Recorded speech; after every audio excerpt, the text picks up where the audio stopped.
Ain't done. Just for the press record.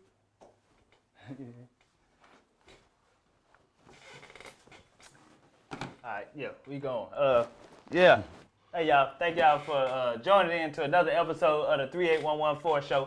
I'm comedian Ambrose, and we got a special, another comedy vet in the building today, Mr. the Gangster of Comedy. Yes, sir. Mr. Capone Lee. That's me. Should I take my glasses off? I Yeah, don't want you to look take too your Hollywood. glasses off, All man. right. This Cool. 38114 show. What's up, man? How you doing? I'm good, brother. How you doing? First of all, I want to say thank you for coming through, man. Thank you for having me. And I know pretty much about you, but let everybody know where where the Gangster of Comedy started at. I originated from New York City. Been funny pretty much all my life. Took comedy serious maybe in 1992.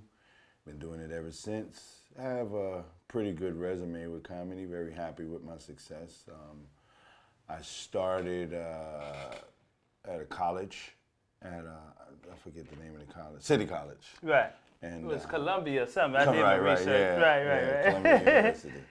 Wow, I couldn't even think of the name last night. And so I actually started in a contest, and it was a actually draw between me and Rudy Rush. Uh-huh. And I was kind of cocky back then. I think the money was like a $500 prize. And I was like, just give him the money, I'm good. And Oh, wow. I guess that's what brought up my name on Mysterious Who Is This Guy? And we both won a show with some vets at the time, Tracy Morgan, Talent, and it was at Co-op City. I never looked back since. That was your first show? My first show, yeah, was in Co-op City as a new guy. I seen one of your bios. I was looking through one of your bios, and you said that they was telling you not to use the Gangster of Comedy because people might be scared. Yeah, offensive to that, and I just at first, of course, you try to listen to people who have been in the game longer than you, but I just stuck with it. You know, they said everything to me. You know, you won't be. You're just a New York comedian. You won't be able to travel.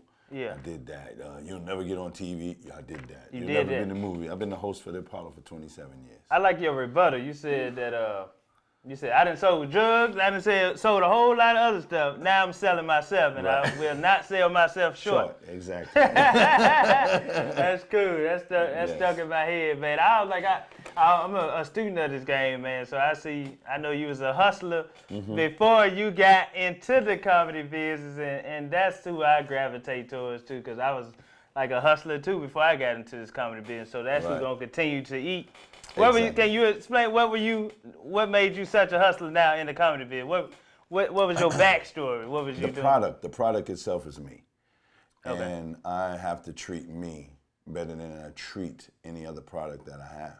Regardless of what is attached to me, I am the main source. I'm the main product. And so you have to keep yourself groomed. You have to keep yourself very, very aware of what's going on. And not only that, you have to, you subsidize what different things that you have going on. Yeah. And even within yourself, you make yourself an income. And so that's very important to understand that. A lot of people don't understand that. I always hear comedians, which I don't really approve of, waiting for somebody to say that they're funny or waiting for somebody to give them a show. Right. If you can make enough money and create, how do you expect somebody to believe in you when you're not believing in yourself? People are so scared to spend their own money on themselves and create their own shows. That's why they don't go nowhere. Right. There's never going to be a dry time for me. Whatever it takes for me to create. You're a hustler. Exactly. Hustler's going to figure it out. Exactly. What Jay-Z say, I'm not a business, I'm a businessman. Yeah. Right. That's some New York shit right there. Yeah, definitely. So, okay, you saying that don't wait around for somebody to tell you funny. Don't wait around for somebody to book you. I seen you when you first got the New York Kings of Comedy tour stuff. Whose idea was that, man? Because that's something I still want to do to this day. But how can you go about, was that your idea? And I'm not going to say it was mine. I will say we all collectively put it together and said, let's come together. The reason we became the Kings is because you had to come through one of us. We ran all the rooms in New York City. Mm-hmm. So you couldn't get in to do comedy unless you came through one of us because we had the best rooms.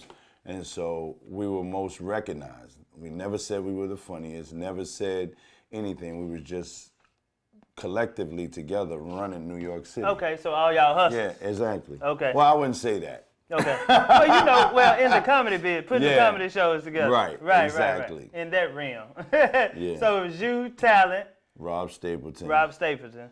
And the originals, and now it's just Mark Vieira. Right. Okay. Yeah. All right. Cool. So how is it hard, man, trying to get all the egos together? Of course it is. That was what it was. It was about who had the most clout, who can get the most sex, who the women are attracted to, and all of that type of stuff. But then you have to grow up and learn that this is a business. It's not about that. And so growing up, I guess they all respect me because my hustling did not stop. And that's where I'm the one, I can say this, I am the one who advocated that we must start to put our own money together and stop waiting for comedy clubs to book us. Okay. And then y'all start putting these tours together in Exactly. y'all own venues, booking y'all own venues. Yes. And then after that, the clubs start booking Exactly. Exactly. So that's how you do it. You got to do it for yourself first, and then they will come later. We put up, I'll never forget, we put up $5,000 a piece to do the Apollo. And I don't want to tell you the numbers we made money-wise, but we sold out 2 shows. And if we could do that in New York City, people make it seem like it's something, but that's 3,000 people. 3,000 people that kind of came easily. We could have did 2 more shows. Yeah. And so I thought that from that, we would just start the momentum. But then, like you said, the comedy club started hiring us, and then that was where it kind of went back to the regular stuff. Why is that? Because who headliner? Do y'all take turns headlining? No, take turns host? You headline. You closing out every show. That's like the Bernie Mac with the regular Kings of Comedy, huh? I would say we all headliners, but my energy does speak out a lot more. Right. Yeah. That's like putting Bernie in the beginning hosting and putting Steve Harvey last. Any one of the guys, any one of them. All of them. Yeah. Okay, all right, so that's good. New York Kings of Comedy. That's something that I think every comedian would like to do is put their own tour together with their homeboys that they rock with, but everybody has to be on the same page. Same damn page. We wasn't on the same page at one time. There was 2 different New York Kings. And the first group argued a lot. Egos couldn't be tamed. And so now it's pretty much everybody knows their position. Okay, so it's still together. Yeah. So it's team's still together. Yeah. Okay. The position is very important to understand. And each person brings their own certain creativity to the game. But that's the whole thing with being successful. You have to know your position. You'll play your position. Mm-hmm. That's cool, man. So the goddamn New York Kings, how many dates did y'all do on your own before the comedy? A whole year straight. 1 year straight on our own. Man, that's big, man. Yeah. That's big. So this is one thing I noticed about you. You know, we got the internet now, and we sell tickets through internet. Now, Capone getting out there, driving around, bringing them tickets to... See, that's sometimes I have to get out my own way when I put on my own show. Like, man, I don't want to get out here and sell my goddamn ticket, but you be out there. But let me ask you why. Right. There's no reason why. You exactly. got to. That's the only reason. That's the only reason you gonna get. That's the only way you gonna get them to. Well, you can't rely on Facebook. The people got choices. They can go to anybody to get a laugh. When you make yourself personal, you're the business. Mm-hmm. They want to come to your business, so you have to bring your business to them. And people are, man, you ain't scared. You can get robbed, and nigga, I can get robbed without selling tickets. We can get shot on stage. Exactly. While we on stage. Where we be talking about motherfuckers. My thing is, it humbles me. I was able to sell drugs on the street. Right. And I didn't have a problem doing with that. So what the hell is wrong with me going out and selling tickets? But the reason that you have a problem with it is because you are still keened up to what people say. Mm-hmm. Oh, this nigga, you selling your own tickets. People say that, and it makes you feel that way. One thing I'm going to say to you, and I know you a veteran comedian, you're in the middle coming up. When you stop worrying about what people have to say about you is when you will start to be successful. Mm-hmm. That's where it comes from. Because we all worry about what they're going to think of us. That's game. And I see you. I learned a lot. I learned a lot from everybody at Comedy Game. But when I see you on Instagram, I say, "Hey, who needs these tickets? Yeah. I got these tickets. I'll be out today." I'll be like, you know what? I see some Capone that been in the game 20-something years, still selling his damn own tickets. That's right. I needs to be out That's right. selling my tickets too. And you know what? When people see you doing that and you're sincere about it, they want to help you. That's what you have to understand. They want to help you. You'll get somebody to call you out of nowhere. Yo, just give me 20 tickets. Let me help you sell them. Right. Because they see you sincere about something, and it's an honest sincereness. Right. It's a difference when you, I got it. You know the attitude a lot of comedians have, and I don't want to be that way. I want to be a regular dude for the rest of my life, no matter how successful I am. I'm not a Hollywood guy. I am a businessman. I think I heard you say that in one of your interviews. Yes. On one of the comedy hype interviews. And you'd have been in the business for a while that you could have been in Hollywood. Mm-hmm. I can't do it. I can't. I'm making my own movies. I mean, my thing is, if I don't want to take a regular job, why do I have to wait for? Because the powers that be are white. Yep. I ain't trying to burn no bridge, but I'm not going to let you tell me if I'm funny or not. Yeah. And that's just what's it. going on. Yeah, exactly. That's the truth. That's going on. And I think that's I never signed to nobody, no managers, no agents. I had a couple of offers, but I read the contract and it wasn't, to how I wanted it to be. Right. And you think that's their hustler mentality, not to sign with nobody, no agency, no manager, but just to do it yourself?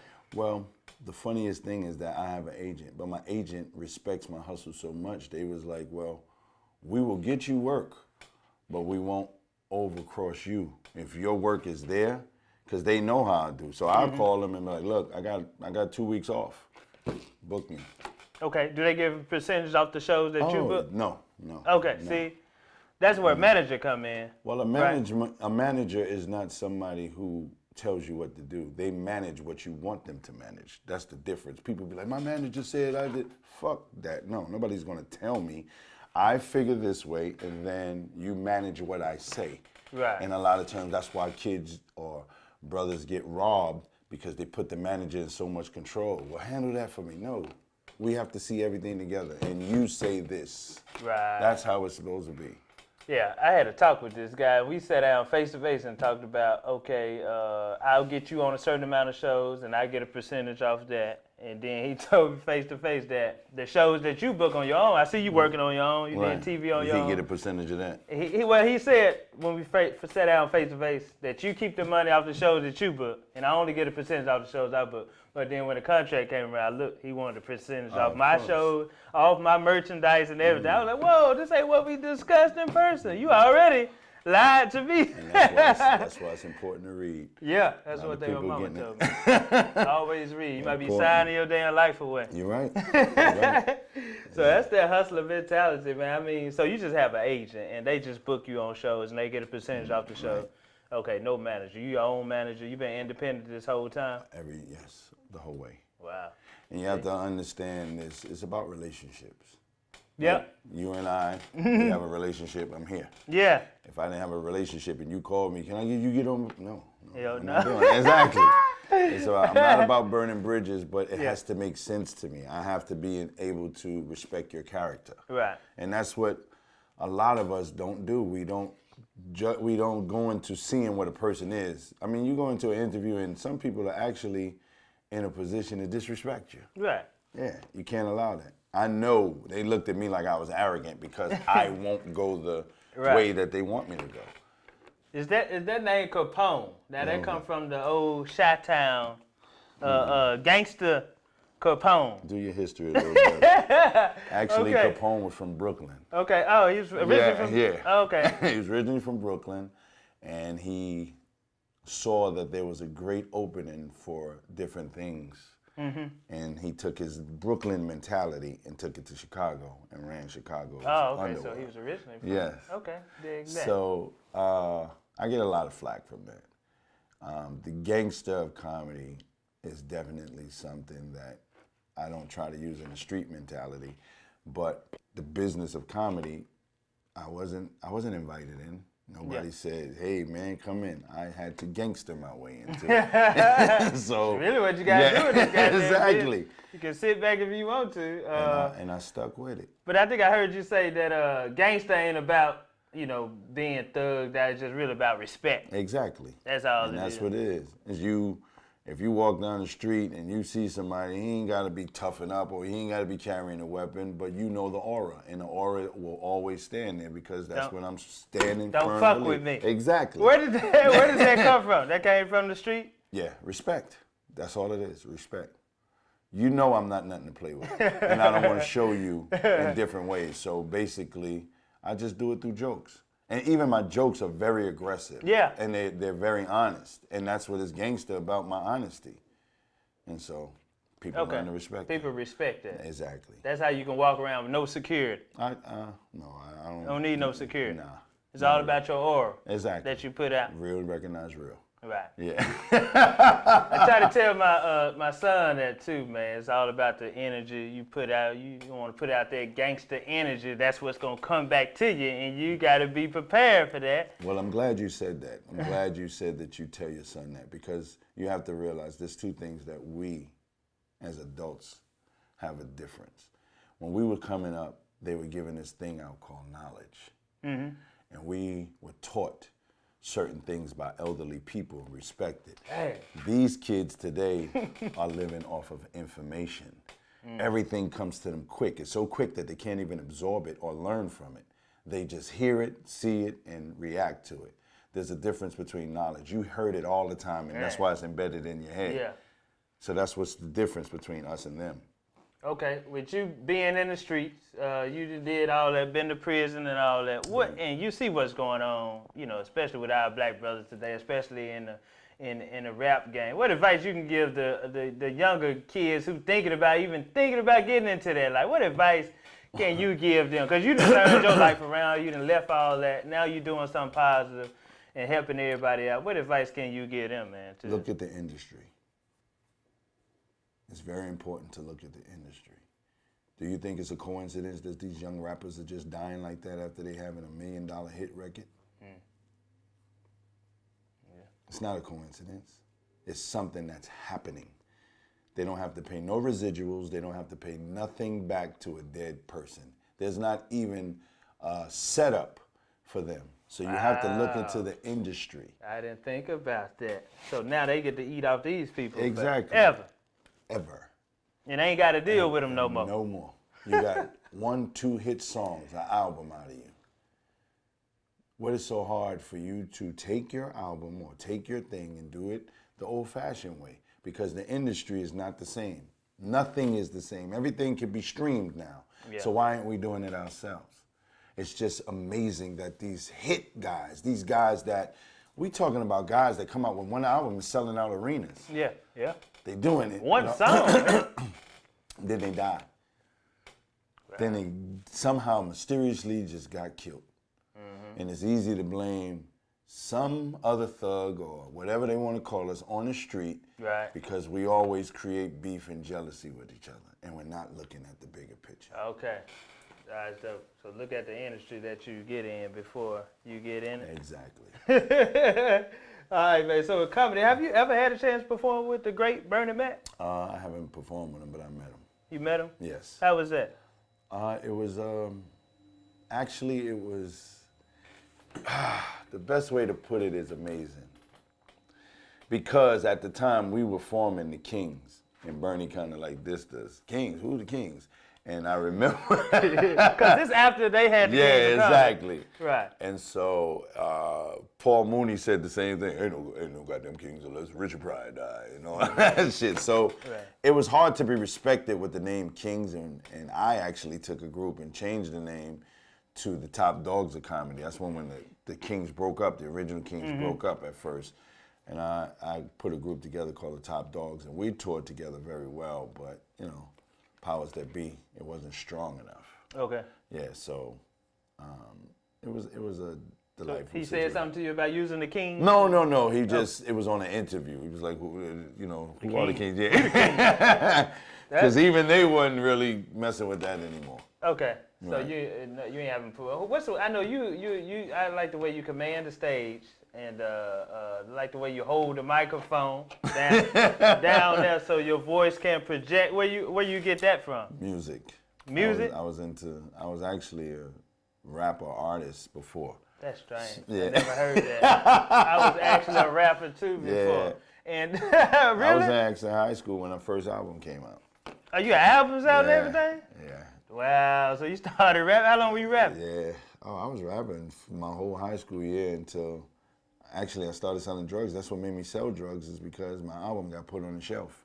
I was signed with Entertainment, the same thing as Keith Sweat. Yeah. And finished the whole album, got put on the shelf, and I ain't had no job or nothing, so I turned to the streets. Gotta go to the block. Yes, and that's what made me who I am today. So that was just one album. Yeah. After that, you just said, fuck it. Right. That was it. You still got the album? Nah, I don't even think I listened to it. What was your name? Capone? Actually, when I was a rapper, it was Busy D. Busy D? Yeah. I think y'all heard this first on the 3811 First Show. It's Busy D? Yeah, my cousin was a famous rapper by the chief rocker Busy B. Mm-hmm. And so I didn't know no better. I was trying to mimic him because I loved the way he rapped, but he just was a party crowd. You know, he just knew how to command a crowd. Okay. And I became Busy D because I was his cousin. And okay. yeah. That's funny. But I think rapping, you know, I used to rap too, and I used to love it. I was just getting into it, but we had the studio at my homeboy house. Right. And he bought the equipment and everything, but he got behind on his rent, and he sold all the studio. That was the end of it. But I used to like the words, just the, you know, getting the shit off your head. So comedy is pretty much the same way. Yeah, I build a strong love for the stage through music, but my wit with comedy just came from, you know, just when I see something, I just react to it very, very quickly. So that was what made me different.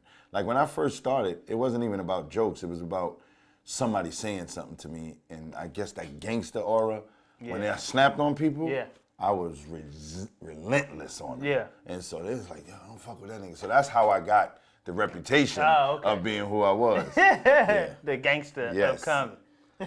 Don't fuck with that nigga. Yeah. Exactly. All right, so I'm nice. They'll fuck with me on stage, but I get them. I just got this look like, hey, I can fuck with him.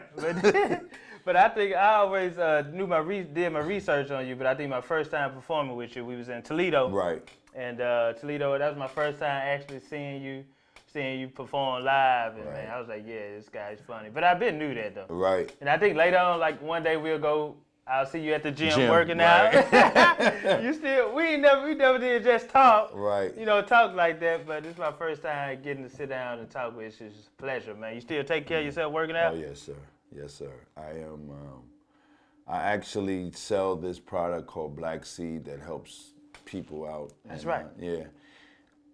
Black Seed cures everything except death, as they say. So I'm very conscious of health, especially because I stopped taking care of myself for a minute. Just, you know, I started losing weight, and I wanted to lose weight so bad to like chisel up, but I went about it the wrong way and kind of got high blood pressure, and I was hospitalized. And so with that, recovering from that, it really taught me to pay attention to everything that I got going on. Because people who be healthy, sometimes, you know, you have to realize that all of the stuff that we eat with meat and all of that, we're being tricked. Yeah, I know. I know. I got my It takes a month for meat to get to the store. And I thought it was, it takes a month. Beef, it takes 3 days to even digest that analysis. Right, you know but that? the thing is, how do they keep it looking so pretty in the supermarket? If you Additives. Really, yes, exactly. That's one thing about getting Simon at the stores, and they have that pretty pink look, yes, pink flavoring that they add. I hate. Yeah. They gonna kill us. Yes. Yeah, we were sitting there worried about a virus. Yeah, they been killing us all died along. either goddamn way. It's the truth. It's the truth. Oh shit, new material, man. After the COVID-19, I know that shut all us down. So I seen you at Chuckles Friday. I'm enjoying the new material. I got new material too. I was like, I can't be shut down for 6 months and get back up here and say the same. That's the way I felt. But I'm not even gonna lie to you. I've been, you know, boggling with the material because. That's when you're testing it out. Yeah, just exactly. throwing it out there, testing it out. And kind of like, you know, when you have a set, you have a set. My set, I was trying to do all new stuff, but I got a little mixed up with it. You know, when you're a little rusty after 6 months not being on stage, you go back to what you know. You be all over the place. Yeah, exactly. So that's what I've been doing, even through here, coming through here doing these 6 shows, it's like, wow. Had to get you back in the groove. Exactly. Yeah. Had to get you back in the groove. All right, so you now you can still got the tour going on. We don't know what next year gonna hold. Right. So, Exactly. but I see you got your clothing line, and you always showing reference to your late mother. Yeah. How you was raised by her, single mother, no pops? Right. And her and my grandmother. Okay. Oh, see, Yeah. I was raised by women too. That's Yeah. a different thing when you've been raised by women. Yeah, people don't understand. You You see the real though. Yeah, You see exactly. the real. You see the real. You know, people always say who was raised by their father is overrated. You know, you hear guys always say that because 9 times out of 10 they grow up and they have problems with their father. And I know it because I got kids that got problems with me. Right. You understand what I'm saying? When you, especially with a daughter, when you want something so bad for your daughter to be this and she's so resistant to be that, it's kind of hard. So when they get grown, you can't tell them nothing. Right. Yeah, so it's Just the same gotta let thing. them do you. Yeah. So how influential was your mom in your life? Very. My mother is the one who actually told me pretty much about how being independent is. I was in the drug street selling drugs, working for somebody, and she said, if you are going to do it, the way to do it is do it for yourself. She said, I can't control you. You're going to do it anyway, so I'm going to show you how to do it for yourself. Your mama told you that? I swear to God. My mother was the chemist for most of the street dealers out there. My mother knew how to cook dope. Oh, so that's where the gangster comes from. You come from a gangster. Yeah, so she said, if you're going to do it for yourself. You don't need to work for nobody. So I've always had the mentality of looking at people differently when they work a job or, you know, I don't knock nobody, but it's just got to be something in there that can say, well, if this motherfucker can do it, excuse me, I don't know if we're supposed to curse. Yeah, you can say it, man. All right. Good. If this motherfucker can do it, why can't I? Yeah. Why can't I? And it's just the basics of what we were taught. And what we were taught, we weren't taught how to make money. Right. You understand? We can hustle all day, but when we hustled back then, the shit was to spin it to get fly. Buy the newest cars, have the chicks all over you, have the hottest sneakers, have the hottest this. And we're not talking about, nobody taught us about goddamn communities. Nobody taught us how to build homes, none of that. So now that we're older and we look back and we see all the things that we could have taken care of, we didn't do. And so, you know, I'm glad to say what I've learned, I can now put it into real estate or things of that nature to within better, you know, and I'm still around people who are teaching me till this day. Yeah.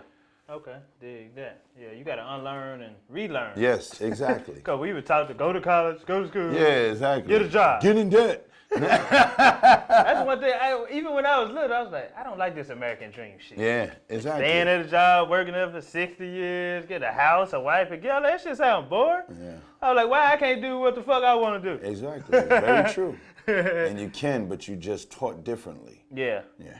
So you didn't even have a father. Most men who've been raised by their mothers, you know, usually be spoiled. So you came from you turned out to be a gangster because you came from a gangster. Right. It was. I lived best of both worlds. My mother was very street, very, and it was no ifs, ands, and buts about it. My mother hustled, and I swear to God, when I look back at it to this day, it breaks me down because there was not a dull moment. Like, she would tell you, like, if I don't get out here, y'all ain't getting no fucking Christmas, and y'all ain't doing this. And I remember my mother bought me my first motorcycle jacket when I was young. That jacket cost $400. And I was 12 or 13, yeah, 12. And she just wanted so much for her kids that it was crazy. But my grandmother was the one who taught me, you know, be a gentleman. Okay. Be respectful. Right. If you have a lady and you get her pregnant, you marry the woman. You know, all of that old-fashioned stuff. Did you do that? Did you listen to it? I tried. Not gonna lie, I tried. But she didn't tell me the part where, you know, women will break your fucking heart.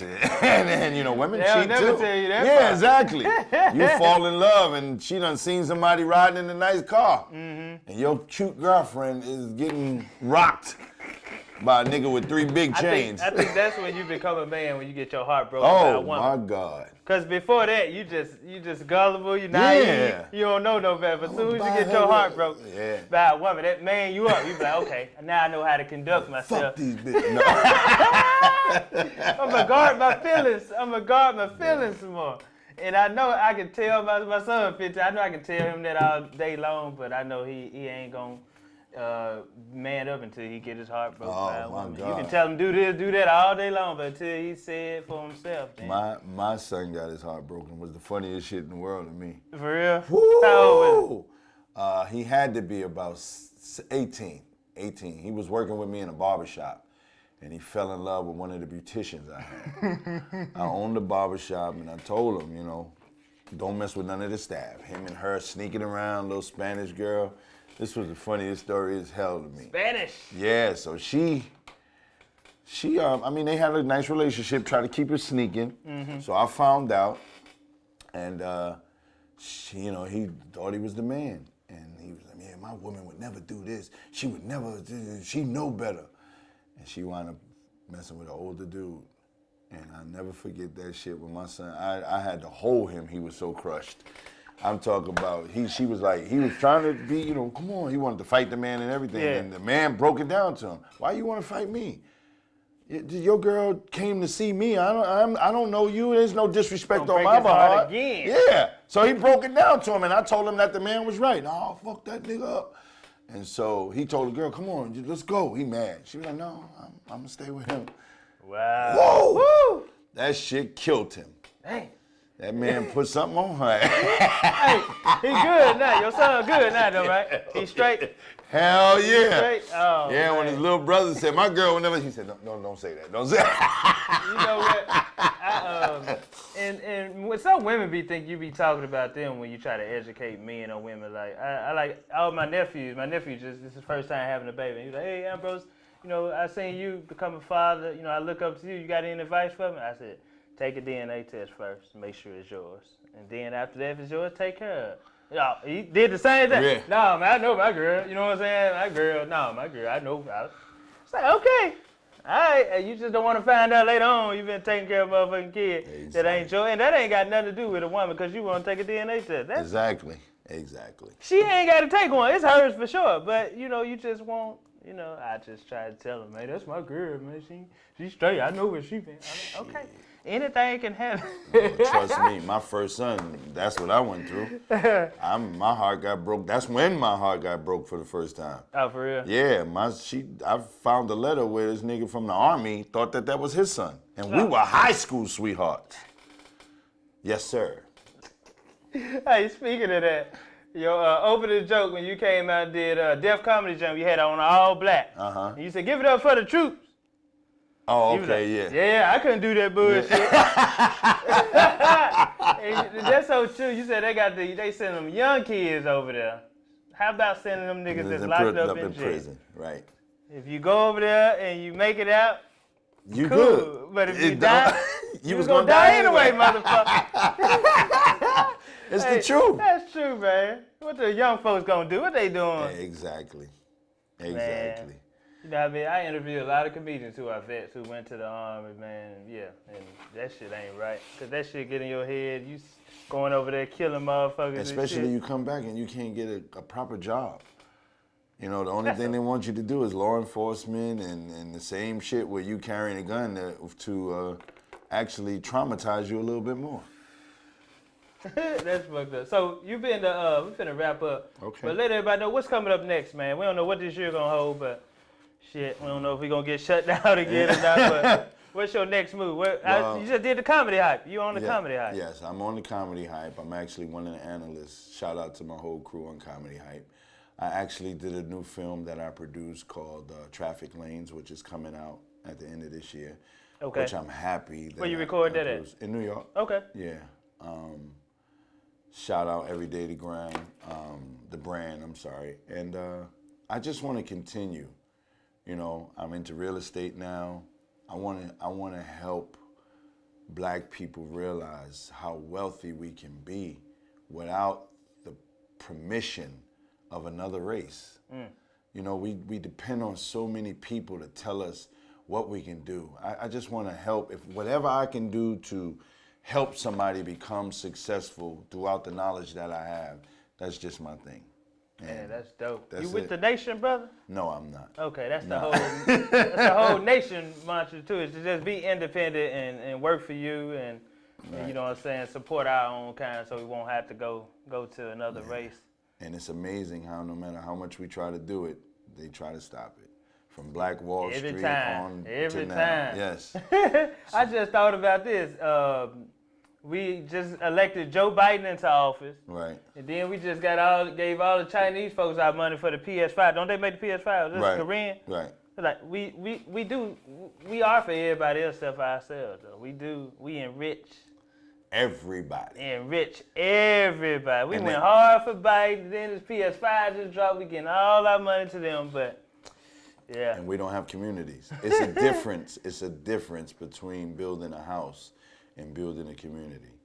I rode with this guy named Lance Smith, and he had the same type of idea, you know, that I had, which was great at the point, but it comes a time when you have to see things for yourself. Mm-hmm. And that's what I see now. What my ability is, I have a voice, but I also want to do, because I really, really, my biggest regret is two things: having kids by so many baby mothers, and selling drugs to my community, but I didn't know better. So my way of giving back is trying to build communities where people can learn to have wealth. That's dope, man. Shout out your social media info and let everybody know where they Comedian can catch you. Capone. If you can't spell comedian, don't follow me. That's all I gotta say. Comedian Capone. Yes. And check you out on the Comedy Hype. Well, we on now every day. But my days that I record is Monday and Tuesday. But Comedy Hype News, every day they putting up a clip of something that we talked about. Okay, cool. Yeah, man. Thank y'all for tuning in. Y'all don't forget to go to my website, get my this is Seamoss and Bladderwack tincture. I'm a pharmacy technician also. I went to school. Oh, really? What's that do? Certified 03.